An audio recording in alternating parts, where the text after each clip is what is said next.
So I'm Dr. Krista Ollie Hopkins. I'm a psychologist at Balance Birch. I primarily work with neurodivergent people, people with chronic illness, people with complex PTSD, um, and then within that there tends to be a significant amount of grief. And also I specifically work with people who are going through periods of grief or managing ongoing grief. So for this month's podcast, I wanted to create a platform to talk to my coworkers about their experiences with grief, either personally or in their professional lives. So today we have Dr. Ann Ijeh with us, and so I'll pass it over to you, Ann. Thank you so much, Ollie. I'm so excited to be on this podcast today. My name is Dr. Ann Ijeh. As Ollie mentioned, I am the naturopathic physician at Balance and Birch. I primarily work with adults and I work with conditions ranging from autoimmune disease processes, gastrointestinal, hormone imbalance, reproductive mainly, and diseases like hypertension, diabetes, or even support with cancer diagnoses. Yes, I've been practicing for about 10 years now, mainly in the DMV area, but open to seeing clients nationwide. And really excited about this topic. So over to you, Ali. Yeah, so I I'm gonna try not to be too redundant because I am doing multiple I guess, sections of this podcast to make sure as many people from the practice can talk about their experiences with grief as they'd like. So I'll try not to be too redundant from what I discussed with Aisha and Jen. But I have had a pretty intimate relationship with grief since I was a child. I I think one of my earliest, like, not so pleasant emotions was grief. I don't think I knew it was grief at the time because of how grief tends to be discussed in at least in the United States and portrayed in our media, where, grief is purely a physical loss of a person or an animal. I didn't understand that grief was also feeling very lonely, feeling confused about who I was as a person and not really being able to explore my identity at a young age. Um, I didn't I didn't really start to understand grief until I became a therapist. In like all of the different forms it could take, and learned that most people have some level of grief they're carrying for many, many reasons. I won't go into all the different reasons because I don't feel like I can sufficiently list all of them. And I don't want to do a disservice to anyone who doesn't fall within one of the categories I list because, again, there's just so many different ways to experience grief. Um, but I think, in addition to having a lifelong relationship with grief myself, in the past few years of my life, I've had a tremendous amount of grief related to being diagnosed as autistic, um, being diagnosed with lifelong chronic illnesses, and then also more recently the loss of my dog. She's the first physical loss that I've experienced where grief has really accompanied that. Outside of that, it's been those things I listed and relationships, like loss of partners or friendships that have led to me experiencing grief. Um, so I'm finding myself increasingly curious about other people's experiences and what grief means to them, how they grieve, like what different processes of grief have looked like. I'm sorry if you can hear like background noise. One of my cats is in here with me. And they just love getting up to mischief. Um, so yeah, and I just really wanted to hear about your your experiences with grief. And again, it is completely fine to not share anything that you deem to be like too personal. And also, like, I'm, as a person, just very open to hearing people's experiences. So, um, just yeah, I just want to learn about you. Um, yeah. No problem. My grief started a long time ago, to be honest. I think from childhood, I've been dealing with grief, to be honest. It started from when I was 9, and my biological dad actually kind of just disappeared out of my life. Like till now, I don't even know where he is, quite frankly. Don't know whether he's dead. Don't know whether he's alive. And I just believe that that particular moment really was pivotal in how I was raised, how I grew up, and just like my mindset of life. It really, really affected me in a lot of ways. And sometimes it just shows up unexpectedly. Sometimes in my interactions, and I just still kind of sense that loss, from not knowing where my biological. I mean, I know I have a stepdad that's loving, that's stepped up, that definitely. I, I attribute a lot of my successes to him just being present in my life and stepping in as a father when mine is nowhere to be found. But to be honest, some of the that pain is still there from not knowing where my biological dad is, and it's just like I feel like there's no sense of closure with that. At least even if he is not alive, like I would like to know. But I feel like a lot of my grief stems from that. And just I've experienced actual grief as far as death is concerned too. Like somebody I viewed as a huge father figure, my uncle, passed away actually during my naturopathic medical school. Like really like in the thick of it. In like my second year, which is like the worst. So, that was really painful for me as well. I don't even know how I even managed to still do it without was finishing on time, not, really feeling anything. I just, it really showed that I'm resilient because, like, for me to be able to go through a really rigorous program and then losing somebody just so important to me, he was like again a father figure because I didn't really have besides my stepdad, my biological dad was not there, so he was one of the people that showed up as a father figure for me.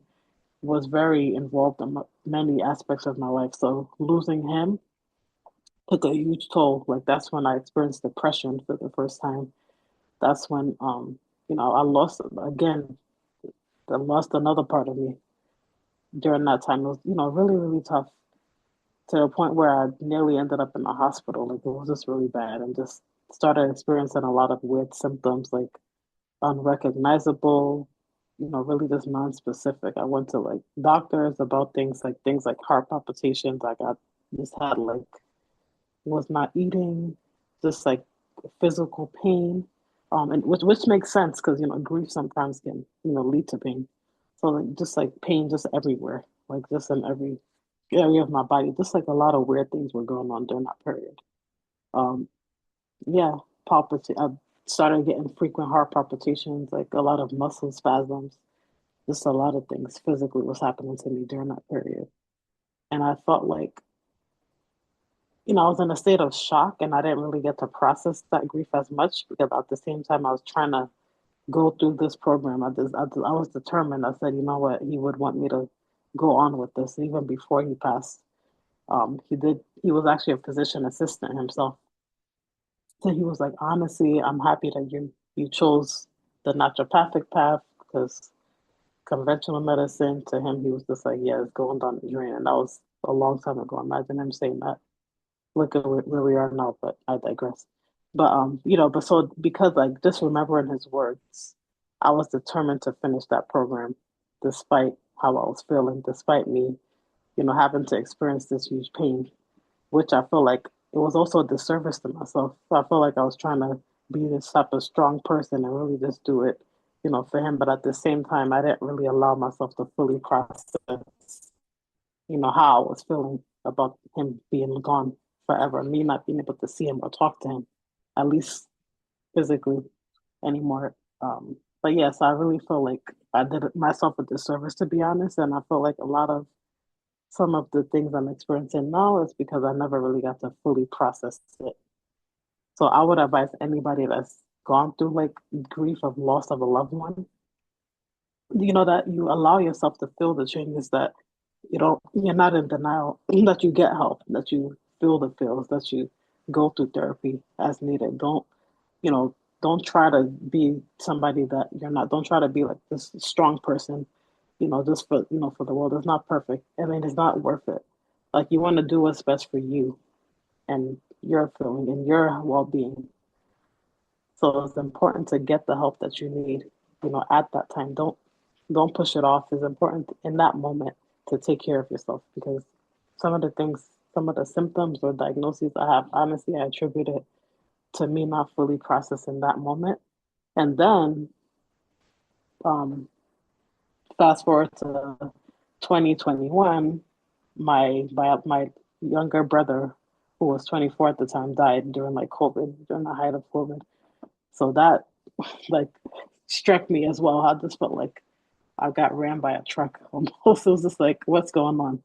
Like people that like I love, and I'm not, and there's other people too that I've lost. That some of the closest people to me are just like leaving my life, and like, what's going on at this point? Like, who am I anymore? Like, it's a lot. And even till now, I'm still dealing with my brother's death. I still have not fully gotten over it, and I'm not ashamed of it. It's okay not to never be okay from losing somebody you love. And I'm realizing that I feel like sometimes I'm trying to be like this provider and trying to help everybody else, but I'm in denial of how I feel and neglect myself, which is not good. So I'm like understanding now that it's okay to not be okay. It's okay to still feel hurt or depressed or sad from the loss of somebody you love, somebody that's really close to you. And I'm still dealing with that. I'm understanding that. I'm growing from it, and it's making me a better person. And I've actually, and this death, my brother's death, I was like, that's when I decided, you know what? I didn't do it when my uncle died, but I'm gonna get the therapy I need because I know what happened to me when my uncle died. I had the depression and all these physical ailments and all that. I'm not gonna go through that path again. So I decided to immediately clock in and get therapy. So I was in therapy um, for a long time, and supposedly graduated. My therapist was like, "Okay, I think you're at a good enough phase for me to you know, not continue with our services. And but if I needed to, my therapist was always there for me to come back. So I'm happy I have that. But I was so happy that I gave myself that I finally clocked in and realized that yes, it's okay to get help. You need this. Do this for yourself. Don't push it off or don't try to act like you're this strong person like you did before. I was happy I did that, and I just felt like I was able to kind of minimize what could have happened if I did not do that. I know I was rambling on and off, but that's kind of like my spiel on my experience with grief and how it showed up for me and some of the things that I've learned through the process. No, I mean, it didn't sound like rambling at all. I really appreciate you sharing all of that. Um, there were some things you brought up that I think are just like crucial things to discuss related to grief. That's not to say like all of grief isn't crucial to discuss, but something you mentioned initially was your biological father being absent from your life at a very early age, and the, in not knowing if he's still alive and just wanting to know that answer. And what you're getting at is they call it ambiguous grief, where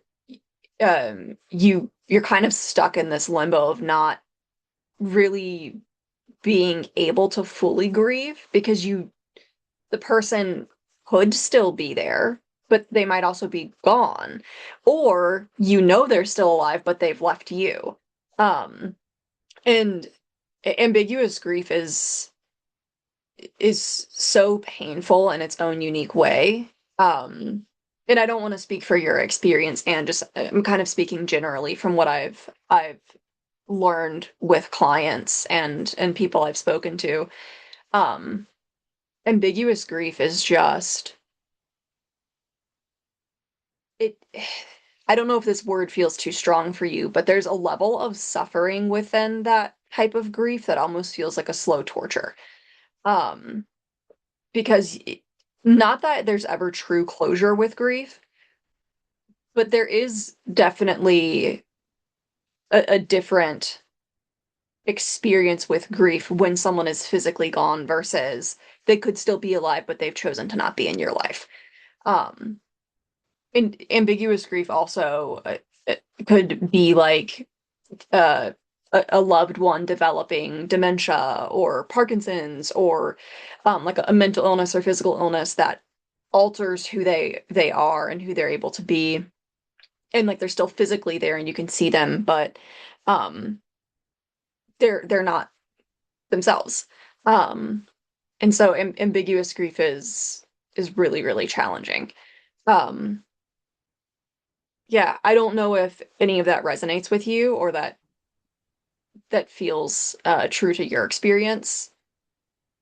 It sure does. Everything you're saying makes so much sense. And like there's times like it's like almost like interjections or like there's times intermittently when I like do feel those feelings and it does pop up for me. That's why I said it kind of shows up in my everyday life. And it's like I'm still kind of dealing with that as days goes by. It just never goes away. No matter how much therapy I get, but I'll still, not give up on that and just continue to try to grow. And I think it's almost like you just have to kind of learn how to live with it, if that makes sense. It's like becomes a part of you until like those, until there's a resolution, until like it comes to a head almost. I feel like it's just always going to be there. So if you can give tips or like, what do you think are some ways that somebody can like deal with it like in a healthy way?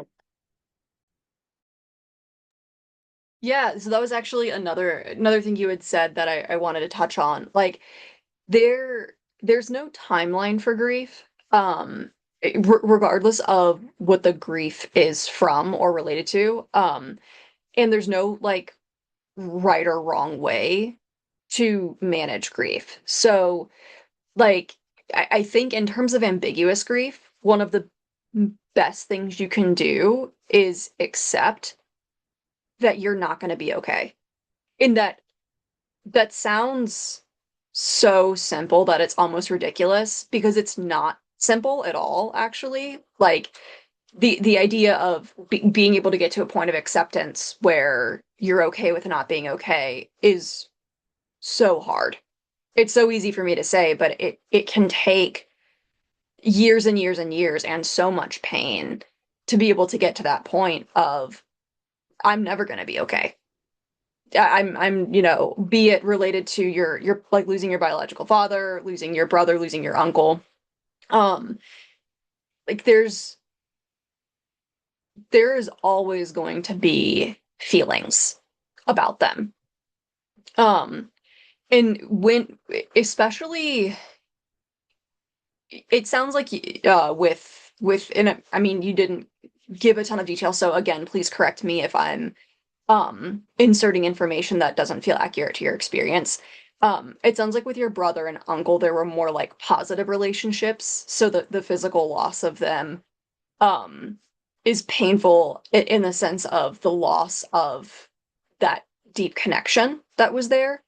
Whereas the loss of your biological father, it sounds that's so challenging because that's a choice that he made, it sounds like. And for many children whose parents choose not to be in their lives, that is there's not just the grief around losing them, there's the grief around why would they make that choice? And there's because you it's possible to that you may not ever have a concrete answer. It is so normal for your brain to intermittently try to come up with answers. Um, that's just what we do as people. We try to make sense of things, especially when they don't make sense to us. And so if you find yourself continually going back to, losing your biological dad and him not being present in your life and not knowing if he's alive, that's okay. It doesn't feel good. Um, but there's nothing wrong with you if you find yourself doing that because you're just trying to make sense of it. And a lot of therapists will talk about like child wounds, and I'm a parts therapist, so I think in terms of parts, and all of us have young parts within us that had, painful experiences as children, and we still hang on to those. So if, like, for example, you find yourself trying to make sense of your biological father not being in your life from a young age, it could be that there's a child part of you that needs your attention. Um, and needs you to turn towards it and ask it, like, okay, little me, what do you need? What do you need to feel loved or reassured? What do you need to express your anger? Um, with a lot of my clients, when anger is a component of their grief, I really, really encourage them to dig deeply into it and to express it with their bodies, and like externally. So, um, a lot of my clients have family members that are still alive who aren't part of their lives because those family members aren't accepting of my clients, be it because they're queer or they're neurodivergent or they're chronically ill. So, understandably, a lot of my clients, amongst the sadness and feeling of loss, there's anger. And so we try to find ways for them to process that anger. So I recommend rage rooms, breaking things. It is so taboo, at least in the United States, to show anger. Um, so, but anger is such a crucial emotion. It's so important. It's so powerful. Um, and it deserves just as much attention as all of our other emotions. So, I mean, breaking things, yelling, screaming along with music, um, venting, if exercise is really good. If And I always tell my clients, when we're using our bodies to express anger, we need to make sure it is safe for our body. So I have Ehlers-Danlos syndrome. So prior to my condition getting bad and my joints not being good, if I got angry, I would go sprint. I used to be an athlete, so like my body could do that. I can't do that anymore, so expressing anger in that way doesn't make sense for my body because I could hurt myself. Um, so I have to find different ways. So like throwing pillows, punching pillows, screaming, using art, writing. That's a big one. It really just like when it comes to grief,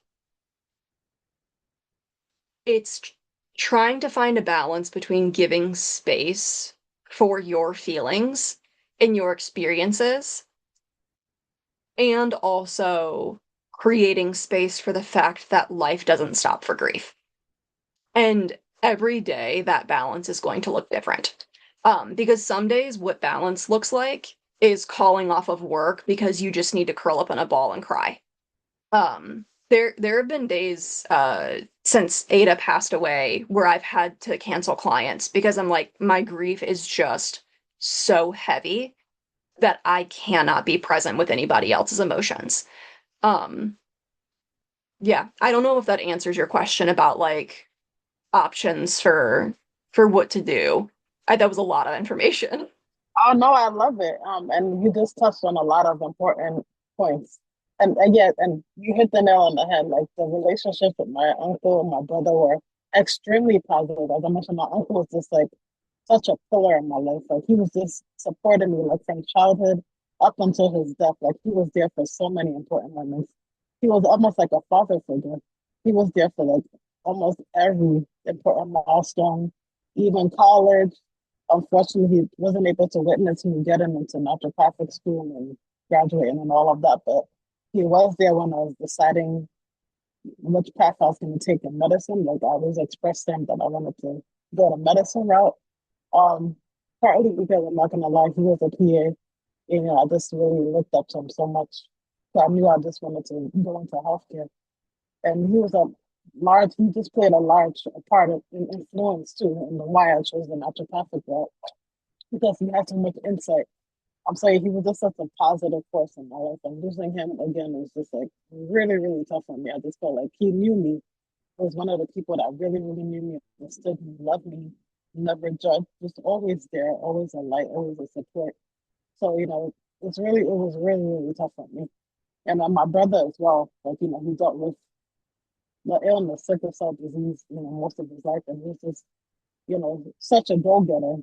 He was just so full of life. He never let that guard him down. Like he was like, yeah, he was one that determined to go through life, just fully embracing it, no matter what pain he was feeling, and no matter what the disease was doing to his body.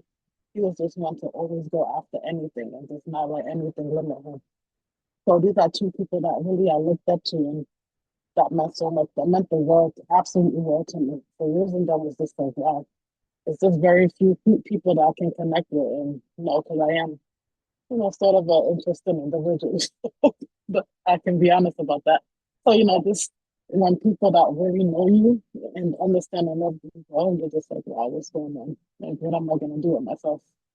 So it was tough on me. And I'm like, my dad, I mean, although he was good, when I knew him for like the first 10 years of my life, he was good and he was, we were really close. But just like, that's why it was just like a mystery why that will happen. That's why sometimes I'm just like, will something happen? And I do have these questions. Like, I just feel like I do want answers. I don't know if my answers are ever gonna, I mean, my questions are ever gonna get answered, but, it's tough, dealing with that. He was good, but it was really shocking and just like really sudden how it just kind of vanished out of my life with no answers.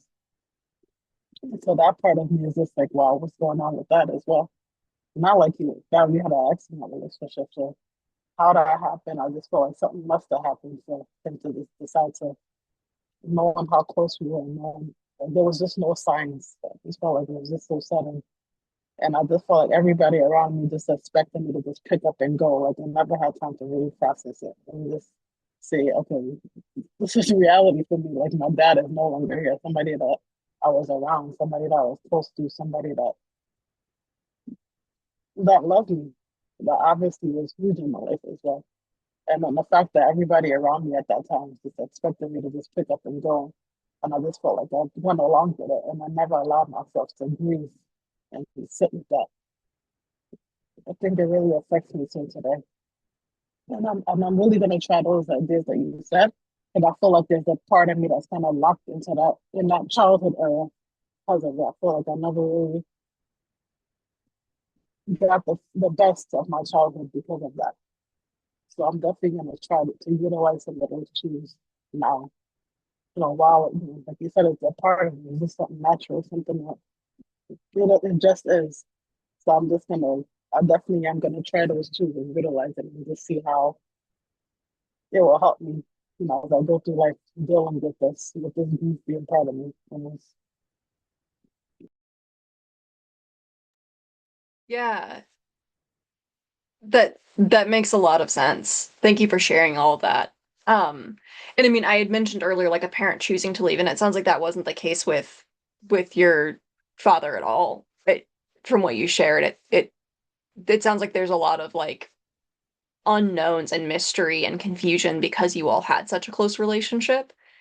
Um, and I mean I think that further complicates the grief because there's so much confusion and such a big question mark because you know, how could this person like what could have possibly taken this person away from me and not ever really having an answer and then being urged by other family members to kind of move on. Um, which is so it's really sad, but it's so unbelievably common for family members to not slow down to manage their own grief around the loss of a family member. And by not slowing down, they end up causing other family members to have to shove down their grief. And especially a child. I mean, the world is already very confusing and all of that to a child because there's so much happening and as a child your brain is at a very different developmental stage than adults. And so loss is experienced very differently. Time is experienced differently. Um, and that is absolutely a component of loss is like just the fact that your brain is processing information differently. Yeah, I mean, it's interesting. As you were talking about your biological father and your brother and your uncle, and you had asked me like what is there to be done about this grief is something I was thinking too. And Aisha actually asked me about this yesterday. She because I was talking about losing Ada. my dog, who is like my best friend and got me through the hardest years of my life, Aisha said, like, do you ever do anything that you and Ada used to do together that Ada really loved? And my answer was like, no, I avoid it because then I'm going to feel her absence. If I go on hikes that she used to love and she's not there, all I'm going to do is feel her absence and then I have to face the grief. Um, but something that popped in my head was Aisha asking me that, and I was wondering, with your biological father, with your brother, with your uncle, do you ever make space to do things that you did with them that they loved or that you all love to do together? Do you ever like talk to them or write them letters or like share positive updates about your life with them? Um, and it's okay if you don't want to answer that directly, but those are just some also thoughts about like things that might help when the grief is present. Wow, I love that you mentioned that. Actually, I have before, actually with my brother. Like I remember a time, I think like the first year that he left us, I actually sat down and wrote a letter to him. And I know it sounds weird. Actually, we also had his phone, so I would like constantly look through his messages, look through his emails, his pictures, and just kind of like use that as a way to connect with him.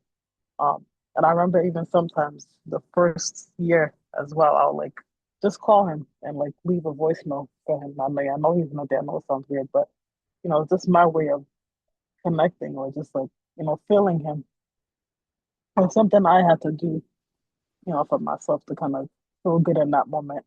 So that's some of the ways that I try to connect. And my uncle, like I used to just, randomly just talk. I'll just be in my room, just talking to him about my updates. I remember when I graduated, I'll just say, "Oh, I did it.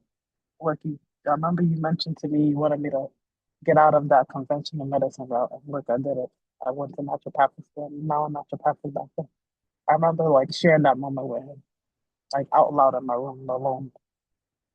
But as far as my dad, though, I just felt like I just don't do it. I just felt like it's just so painful.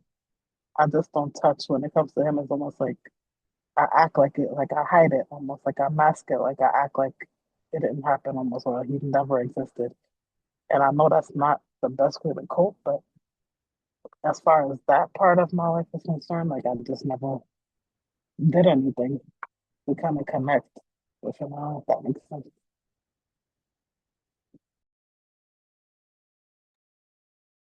Yeah.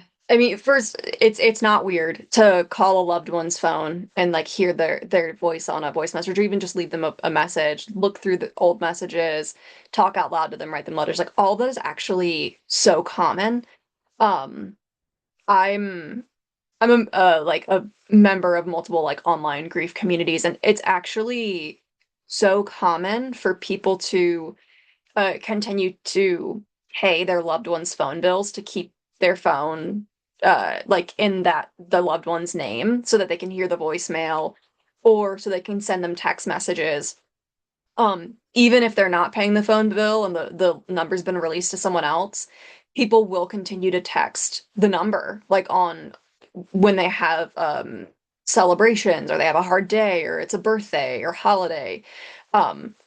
It's just so common. So none of what you said at all is weird. Like it, and that's the paradoxically beautiful thing about grief is we find such creative ways to keep these people and beings' memories alive within us. Um, and that is just a testament to your love for them and your connection to them. And there's nothing weird or shameful about that. That's absolutely beautiful. Um, and with your, your biological father, it's okay that the emotions around losing him are just too painful to go near. There's nothing wrong with that. You are allowed to avoid emotions that are too painful to go near. Like, yes, I think it's healthy and helpful to slowly over time turn towards those emotions and incrementally like get to know them in a way that feels manageable for you, even if it's uncomfortable. But like this idea that we have to face every single painful emotion we experience, I don't agree with it. Um, I think we need some space from pain at times, especially if you're someone who feels things very deeply, which, from what I've gleaned from most of us at the practice, we tend to be feelers. And I think most of us feel things very deeply. So it's normal to try to push away from that because yeah, I was when Aisha asked me like, do you ever do anything that Ada would have loved or did love? What I said was part of what I said was it feels like if I do or if I have an altar for her, like if I sit at her altar and talk to her, it feels like I'm going to fall into the void that is her absence and never be able to climb out. And I think that's why a lot of us try to stay away from grief or those deep wounds that we carry. Because I mean, if we turned that tangible and there was an actual black hole void that you didn't know you could get out of, like why would you climb into it? It doesn't make sense from a survival standpoint. It makes more sense to stay away from it.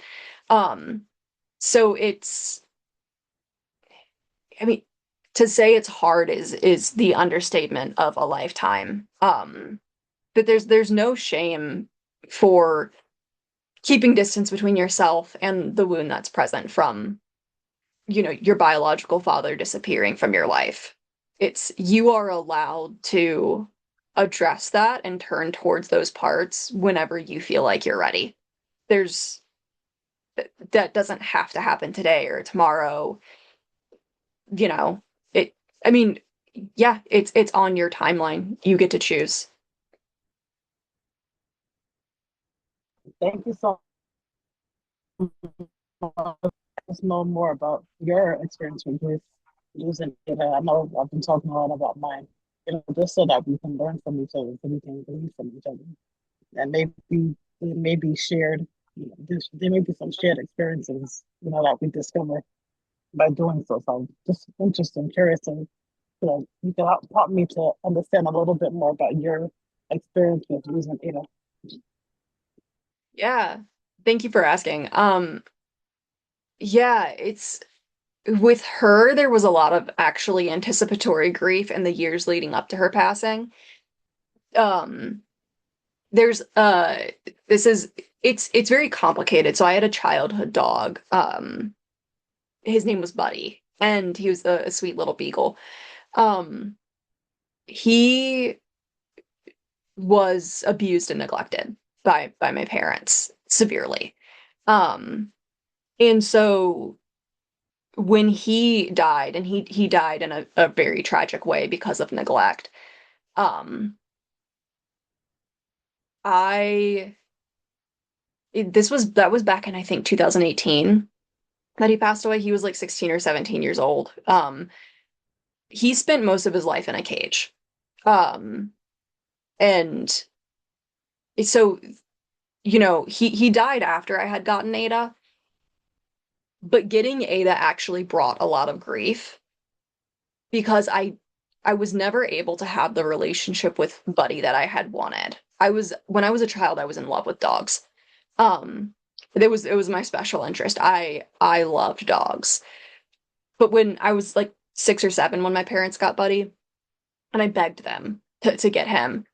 But I was 6. Like I didn't really know much about like I knew a lot about dogs logically, but I was a kid. I didn't quite know how to train them, and my parents didn't care enough to get him training. Um and so they just abused him if he did dog things. So then he became reactive. So I became afraid of him. And so I was very scared to go spend time with him because he felt unpredictable to me. So when I got Ada, there was a lot of grief because I was bringing in this new animal when there was another animal I got Ada when I was 21 and in college, but Buddy was still alive, and so there was just a lot of guilt and grief from that. And I promised myself I would give Ada a life that Buddy never got. Um, and so when Ada passed, and this is very, I mean, it's very, very, very common when you lose someone, be it a person or an animal, to look back and feel guilt and regret. That's very often like one of the first things that comes up for most people, no matter how much preparation you do. It's just so normal to, what if I had done this differently, or I should have done that differently. And so when Ada passed, it wasn't just the grief of losing her and the grief around regretting adopting her when I was young and didn't have a ton of money, and her not getting as many adventures as she deserved because I was dealing with mental illness or autism or chronic illness. It was also, I I failed both her and Buddy. And I logically understand I was a child when we had Buddy. And even when I was in high school, I tried to get my parents to rehome him, and they refused to, even though they didn't like him or want him. Um, they wouldn't let me rehome him. I got met with quite a bit of threats when I tried to find him a new home. So I logically know it's not my fault. But like, that's, like I mentioned about like child parts, there's still child parts of me that hold that grief and guilt and regret. Um, and no amount of me comforting them and reassuring them it's not their fault convinces them. Um, so tied up in losing Ada is that grief from Buddy. So that's been really challenging too. Not just losing her, but like feeling like I failed both her and my childhood dog. Um, and then there's also the grief of, I talked to Aisha and Jen about this. Ada made me feel so much less lonely. Um, we were very similar. Uh, she came from like a backyard breeding uh situation where she looked almost like a purebred German Shepherd.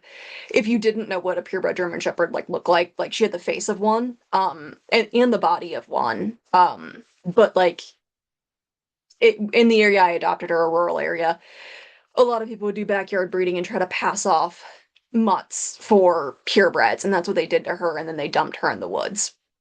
So she was just used for the first handful of years of her life and then dumped. So she didn't know how to play. She didn't trust people. She also just was very unsure of herself. Um, and so there was a lot that within that I related to. And so, I was 21 when I got her, and it's almost like we learned how to be, like I learned how to be a human and she learned how to be a dog. Like we did that side by side. Because throughout my childhood, like I didn't really get a chance to be a person. I had a role to play and I played that role. So Ada really was by my side as I figured out who I was. Um, and in those moments where I felt completely alone and I physically had nobody, she was always there. Um, and there was also just this like soul level, like spiritual understanding between me and Ada of like we are both complex beings that were constantly misunderstood, um, and just fearful of the world. But like, and even if we struggled to understand each other, we were going through the same struggle at the same time, if that makes sense. So there's just like in losing her, there's been this cascade of things I've had to face. Um, and also just like losing my best friend. I mean, she's just if I sit and I think about having to do, you know, 30, 40, 50 more years without her, that's too long. Um, and like I don't want another dog. I just want my dog. Um, and that's something that's echoed by a lot of people. And I mean, it's the same with humans. Like you can't replace them. Like you just want that person back. You just want that relationship back. It's not just a physical being you miss. You miss like the spirit and the soul and the energy of that being. And the absence of that feels crushing when you really turn towards it and face it. Um, so as soon as Ada passed, I started reaching out to, you know, Jen and Allie and Gina and you um, to get to handle the grief and then to get my health fixed because my health was a big barrier in giving Ada the life that I thought she deserved. Um, and so now that I'm in a better financial position and I have more energy to dedicate to it, because I mean, grief kind of fuels like it can be a source of energy to fuel motivation. So I've kind of turned the grief into motivation to really dive deep into my chronic illnesses and address them. Like you and I are doing work together with my GI stuff, and um, I'm doing a lot of work with Gina on movement to get me more mobile because one of the reasons Ada passed was because she got injured because her back legs were going, and that's normal for dogs of her breed mix. Um, and age. She was like between 12 to 14, but I didn't exercise her as much as I should have to keep her muscle health up because I myself can't exercise because of my chronic illness. Um, and so yeah, with her passing, one of the ways I've coped is to just dive headfirst into, I mean, for lack of a better phrase, fixing all of the things that stopped me from being what she needed. Um, and I don't know what the objective truth is in terms of if I was a good enough pet parent to her. Um, but I do know that unless I take this course of action, I'm going to continue feeling guilt and regret. Um, so I think that's the thing about grief too, is like a lot of times people try to talk you out of guilt and regret. And I mean, I don't think we should beat ourselves up or cripple ourselves with it. But I do think it's worth an exploration of like, is that guilt or regret you feel about this loss, um, is it based in anything related to your values and things that you would like to change within yourself?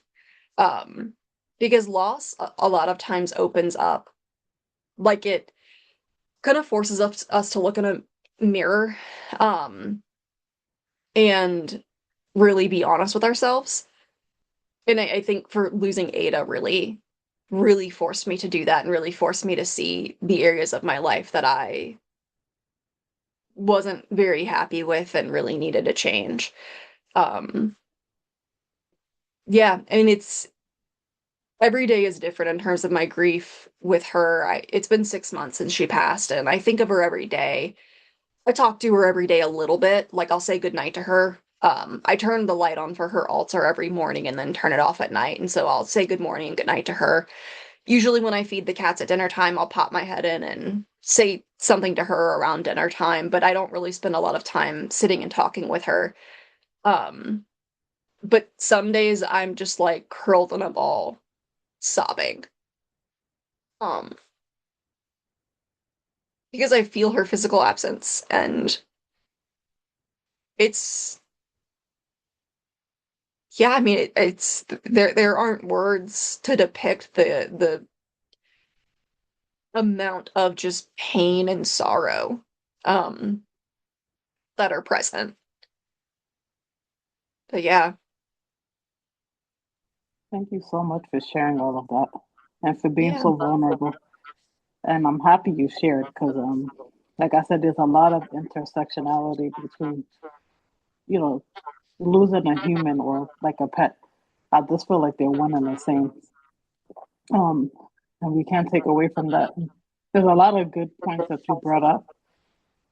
I like that you said like it felt like, a lot of us tend to feel like this regret or like what could I have done to have changed this or would the outcome have changed if I did this or that. Again, it's hard. It's hard. To be honest, I think the answer to that is no. It may not have changed. Like we don't know. Like it's just like it's a question mark. But I feel like focusing on that, I just feel like oh, sorry about that. What's going on? Yeah, focusing on that, I just feel like it makes grief tougher to deal with. It doesn't make it any easier. And I just feel like it prolongs or worsens that grief process.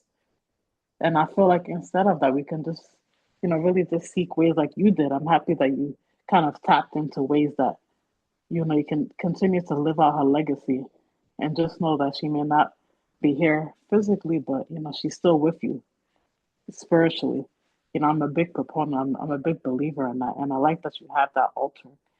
And I like that you mentioned also that, it's the presence. So, like, even I know some people try to replace or try to put other things in that person or being's place that they think can represent them and thinking that that's going to make it any better or take away all the feelings. No, that's not true. Like you said, like it's that essence, it's that being, and there's nothing that can replace that. So we just have to be honest. Like it's just yeah, it's just like a loss that's like gonna forever be with us. But I think we can just like continue to do things to live out their legacy to kind of represent just like their essence, their being. Like you said, that altar is good. And some of the things that you told me, doing things that maybe you guys enjoy together, speaking to them, finding ways to connect. I know it's not the same, but something it helps a little bit. It helps with the healing process. It's not easy. It's not, and it's tough. But if we these little changes can sometimes make a good enough difference. Maybe not a huge difference. Maybe not a significant impact, but it does something for us. And believe me, I believe that our loved ones they're around us in ways that we probably can't understand, but I'm pretty sure that they are around us. And again, thank you for being so vulnerable and just sharing. And I do want to just share that you shouldn't beat yourself up about it. I don't think you did anything, and I'm pretty sure Ada loves you and feels like you've done everything you can to give her the life that's deserving, that she deserves.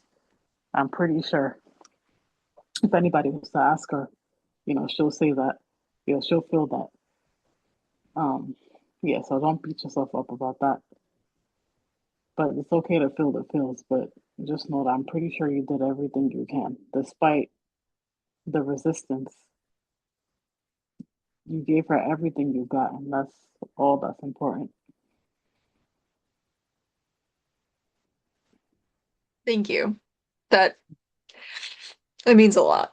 Um, yeah, it like immediately reduced to tears when you said that. Mhm. It's yeah. No, I mean I agree. I do think if we spend too long in regret and guilt, it just gets you stuck. Um, it does. And Mhm. it's interesting. I've again like I'm a part of some grief communities and people have discussed how like they just want to focus on like the happy memories they had with their person or their pet. Um, and I try. I Mhm. look at old pictures and videos and especially on days where I'm particularly hard on myself and I'm like, okay, we did do fun things together. She was happy. Um, just the last year of her life, her health declined, so of course she wasn't happy. She wasn't doing great. Um, yeah, but I think that's another thing too is like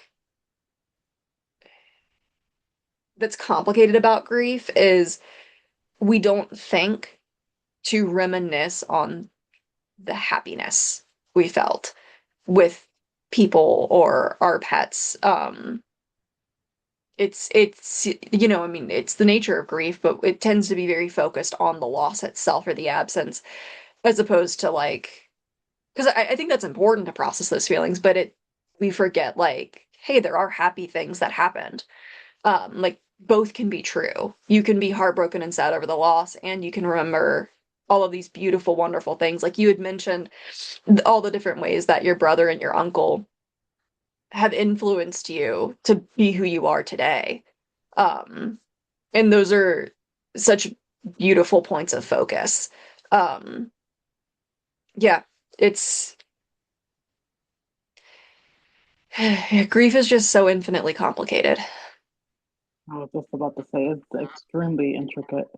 And like Yeah. sometimes I think we're just never really gonna understand all of the details of grief. But we can just do the best we can to kind of cope with it in healthy ways. And like you said, like it's okay to like it's definitely healthy to process those feelings, even the ugly ones. But we shouldn't linger there because that's when at least depression or other mental health issues that just takes one down a spiral that sometimes it can't get out of. And like I told you, I've been there too, where I didn't process properly, and I told you it led me to depression, severe depression, and I almost ended in the hospital. So it's okay to process, but don't let it linger. I just want to kind of emphasize that because I've been there and it's not fun. And you don't Yeah. want it to get to that point, or worse, suicidal. You don't want it to get there either. So that's why it's important to kind of have that balance. I think you mentioned it before too. That balance is key to handling grief the right way. Yeah. Yeah, absolutely. Yeah, I like that idea of like not lingering. I think that's a good word for it. Um, yeah. I really, really appreciate everything you shared with me, and being so candid about your experiences with grief. Um, was there anything else that you wanted to share about like, your biological father, your brother or your uncle, be it related to grief or like happy memories, um, or just anything else on this topic? I just wanted to share this. I enjoyed our conversation, and I'm happy that you shared with me as well.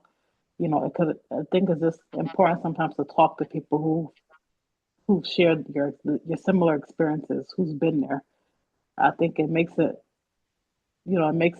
like it makes it real. Like I don't know, sometimes you just feel like you're like alone on this island and no one understands you, but it makes it more tangible, so to say. So I really really enjoyed this. I'm really happy that this that you brought up this topic and we decided for us to discuss this topic. It's a very important topic, and I'm pretty sure a lot of people out there feel similar, have had similar experiences, and just don't know how to work out their feelings or know what to do about it, or feel like they can't connect with anybody or they can't share. They're afraid. So I'm happy that you've created this experience and this outlet, this opportunity for us to share these experiences. Hopefully, this will touch people. Hopefully, this will help people. Hopefully, people can take tidbits and bits of what we said and be able to utilize it in their lived experiences to hopefully impact it in a profound way. Yeah, and I just want to share that this was a good outlet for me sharing this because I don't get to talk about this often, especially about my dad. I feel like it's something that I suppress quite often.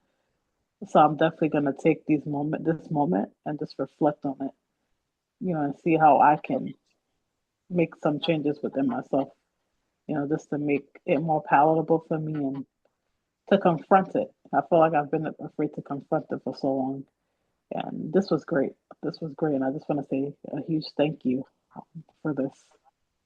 Yeah, absolutely. I feel exactly the same. I really appreciate you asking for me to share more about my experience with losing Ada and just giving me space to kind of tell that story. And just this is extended to all of you in the practice. Like if you just want a friend to talk to, like I'm always here.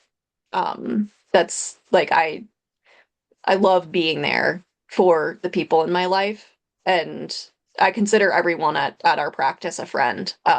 So if you just want to talk ever, human to human, I'm so happy to be there and listen, genuinely. Thank you so much. Really, really appreciate it.